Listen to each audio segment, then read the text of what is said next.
Salut à tous les supporters de l'AS Monaco, j'espère que vous allez bien. Les autres, oui, je sais mon intro, mais oui, mais j'essaye, c'est en bêta-test pour le moment, mais ferme ta gueule, c'est quoi le problème là? Vous avez une amende d'un crédit. Et les gars, je suis fatigué, je suis énervé, donc arrêtez de me saouler avec ça, sérieux, allez, abonne-toi et ferme ta gueule. On se déplaçait à Metz, au stade Saint-Symphorien, eh oui, ça rappelle des souvenirs. Eh ben, ils sont de retour, donc ils nous avaient pété la gueule l'année dernière en coupe, et là ils nous repètent la gueule en championnat. Ils avaient dit ils voulaient une revanche du 7-0 ou 7-1 qu'on leur avait mis, eh ben voilà, c'est encore chose faite. Mais alors, qu'est-ce qui s'est passé? Dans la semaine, on a eu Ben Yedder qui a signé et Henry Onyekuru qui a signé, ce qui fait que ça fait une très très grosse force offensive. Oui. Sauf que quand tu alignes une équipe, Leonardo Jardim, je vais pas m'en prendre à toi, parce que toi aussi, tu demandes des joueurs, tout comme moi, tout comme nous. Tu demandes des joueurs. Oui, c'est Oleg qui s'occupe de ça, on comprend. Mais pourquoi tu nous mets des joueurs inexpérimentés à ce poste-là? T'as bien vu, Bochilia, il se prend pour un avant-centre et Jemerson, il se prend pour un libéraux. Ils sont pas coordonnés en milieu de terrain. Mais bon, tu nous les remets. Ce qui fait que Golovin, il est tout seul. Il est obligé de faire l'attaque-défense. En même temps, il se fait des autopasses. Ce qui fait que on trouve pas Ben Yedder, on trouve pas Gelson Martin, on trouve personne. Mais la première mi-temps, elle démarre assez bien, malgré ce gros problème au milieu de terrain où il y a personne. Eh ben, on arrive quand même à faire du beau jeu. Quand ça passe en attaque, ben voilà, on voit Onyekuru qui a tenté de faire des choses. Bon, ben c'est normal, il est timide, il vient d'arriver. Voilà, Ben Yedder aussi, il devait tenir l'attaque tout seul, alors que c'est pas vraiment son poste. Gelson Martins qui a eu beaucoup de mal à être trouvé, oui, parce que Golovin ne pouvait pas faire les deux. Il peut pas être milieu de terrain, milieu défensif et milieu offensif en même temps. Alors on se prend une grosse frayeur d'entrée de jeu, hein, avec une bonne attaque. Bon, les Messins, de toute façon, on dirait qu'ils ont écouté exactement les consignes et ils ont retranscrit exactement les consignes sur le terrain. Ce qui fait qu'on a vu un jeu magnifique de la part des Messins. Tout était beau, tout était rapide et ils se faisaient des grandes balles en profondeur avec Diallo qui est excellent. Donc voilà, ce qui se passe, c'est que on se fait quand même bien asmater la gueule. C'est ça qui est énervant en fait. Normalement, ils ne devraient pas avoir tout ce genre d'action qui leur amène des corners, des occasions de mettre des tirs et que Camille Glick se prend pour Benjamin Lecomte. Résultat, la VAR, les machins, l'autre tête d'œuf qui est là, voilà, c'est parti, la VAR, allez hop, penalty dans ta gueule, prends-toi un penalty dans ta gueule, et puis voilà. Donc 1-0 pour le FC Metz. Je veux pas dire que c'est pas mérité. Monaco est à l'ouest en milieu de terrain, on touche pas une balle. Et quand tu maîtrises pas le milieu de terrain, tu ne maîtrises rien. De là, on a une énorme faute, enfin pas une énorme faute, mais on a une faute sur Henry qui rentre dans la surface, qui met 2-3 coups de rein, il se fait faucher. Pas de VAR, pas de coup de sifflet, pas de carton jaune, rien. Et sur la même action, ça part. Aguilar, peut-être un petit peu énervé aussi. Il saute avec les deux pieds. Quoi, les Lyonnais?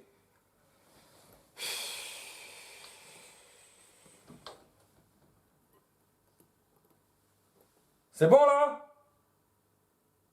Il saute avec les deux pieds, il arrache le joueur, carton rouge directement, sans appeler la VAR, sans appeler personne, pas besoin, pas le temps, prends ton rouge, dégage du terrain.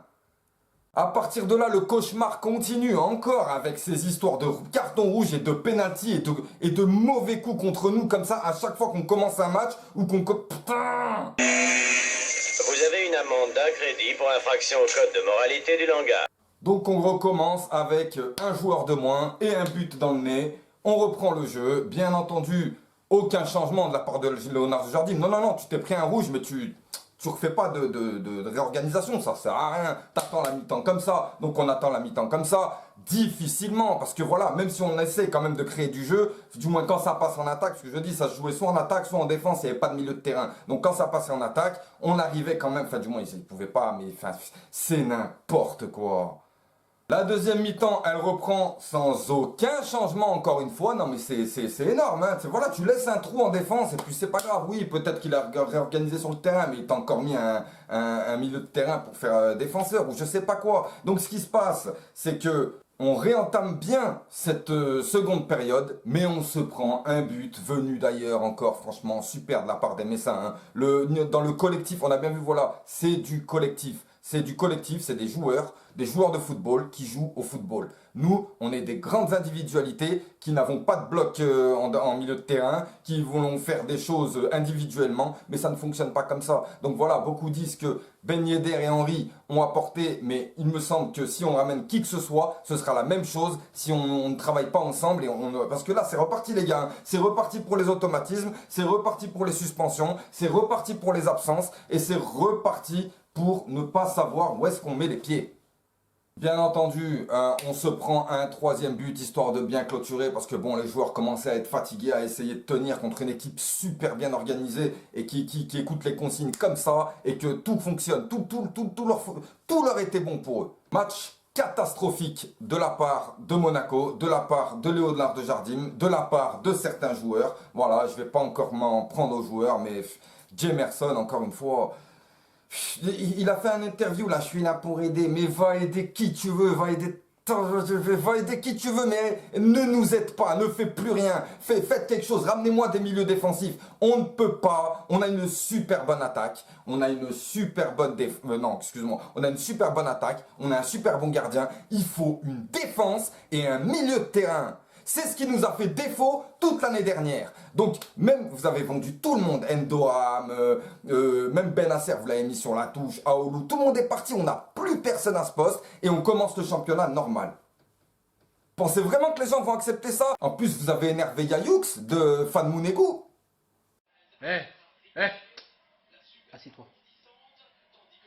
Toi aussi, là. Assis-toi ici, là.